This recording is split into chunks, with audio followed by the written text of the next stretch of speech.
Print world present एक ऐसी murder mystery जो आज तक अनसोल्ड है। रात के सन्नाटे में एक ही परिवार के 8 सदस्यों की कुल्हाड़ी द्वारा हत्या कर दी गई। वह मूर परिवार था। मूर परिवार में सबसे बड़े व्यक्ति का नाम जोशिया था, जिसकी उम्र 43 साल थी। वह सारा, जिसकी उम्र 39 साल थी, और उनके 4 बच्चे भी शामिल थे, जिनमें से बड़े बेटे का नाम हरमन, जिसकी उम्र 11 साल थी, और मैरी कैथरीन, जिसकी उम्र 10 साल थी, और आर्थर, जिसकी उम्र 7 साल थी, और पॉल, जिसकी उम्र 5 साल थी।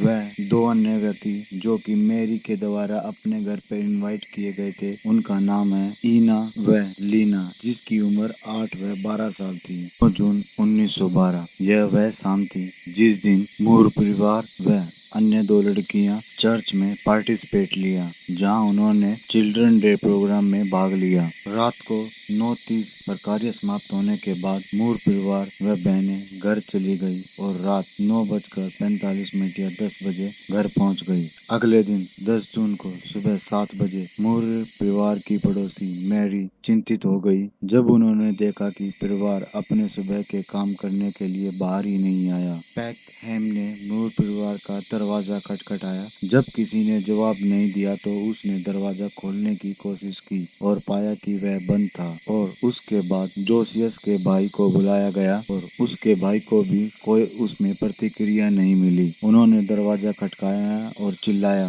रोस ने घर की चाबी की अपनी कॉपी के सामने दरवाजे से खोल दिया। जब रोस अतिथि बेडरूम में गया, जहां उसने बिस्तर पर ईना और लीना की लाश मिली, रॉय और पैकहम ने तुरंत पुलिस को बुलाया। कुछ ही देर के बाद पुलिस वहां पर पहुंच गई। वह पुलिस पहुंचने के बाद तलाशी के बाद पता चला कि मूर परिवार और 2 लड़कियों की मौत के घाट उतार दिया गया था। हत्या का हथियार कुल्हाड़ी बताया गया। डॉक्टरों का मानना था कि मर्डर आधी रात या सुबह 5 बजे के बीच हुई थी। बालकनी में 2 सिगरेट पी हुई थी, जिससे यह पता लगता है कि हत्यारा धैर्यपूर्वक इंतजार कर रहा था मूर परिवार का, और जब तक मूर परिवार अपने घर वापस नहीं लौट आए, वह सो नहीं गए, तब तक हत्यारा शांति से छिपा रहा। हत्यारे शुरू में बेडरूम में पहुंचे, जहां पर जोशिया और सारा सोए हुए थे। उन्होंने जोशियस को कुल्हाड़ी की तेज धार से वार किया तथा उसके चेहरे को इस कदर काट दिया कि उसकी आंखें भी गायब हो गई थी। जब हत्यारे ने उसे मारने के लिए कुल्हाड़ी उठाई तो उसके कमरे की छत पर भी निशान बना हुआ था। हत्यारे ने जोशियस को कुल्हाड़ी के ब्लेड से मारा था, जबकि बाकियों को छोर से मारा था। हार्मन, मैरी, ऑथर और पॉल को उनके माता पिता की तरह ही सिर पर चोट लगी हुई थी। चारों बच्चों की हत्या करने के बाद कातिल दोबारा बेडरूम में आया तथा जोशियस के ऊपर दोबारा वार किए। बाद में हत्यारा गेस्ट रूम में गया और जहां पर ईना और लीना सोई हुई थी, उन दोनों को भी कुल्हाड़ी की सहायता से मार दिया गया। बाद में हत्यारों ने रसोई में जाकर खाना बनाया तथा खाना आधा खाया और आधा खाना छोड़कर चले गए, और गिलास में खून सा भरा पानी भी मिला। जांचकर्ताओं का मानना था कि हत्या के समय लीना को छोड़कर सारे जो पीड़ित थे सो रहे थे।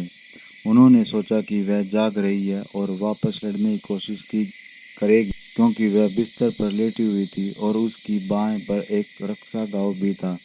लीना ने नाइट गाउन को उसकी कमर तक धकेल दिया था और उसने कोई अंडरगारमेंट भी नहीं पहना था, जिससे अटकलें लग गई और हत्यारे ने उसका यौन रेप भी किया। ऐसा प्रयास लगता है। जांचकर्ताओं ने बताया कि लीना के साथ यौन शोषण भी हुआ था। ऐसी सनसनीखेज मामला आज तक भी सुलझा नहीं गया। इस मामले में एक संदिग्ध व्यक्ति को पकड़ा गया, परंतु बाद में वह एविडेंस की बिना पर छूट गया, वह बरी हो गया। आज तक यह अपराध अनसुलझा अपराध रह गया है। ऐसी ही सच्ची घटनाओं पर आधारित कहानियां आपके लिए लाने के लिए हम तैयार रहेंगे। कृपया हमारे चैनल को सब्सक्राइब व लाइक करें। Thank you so much.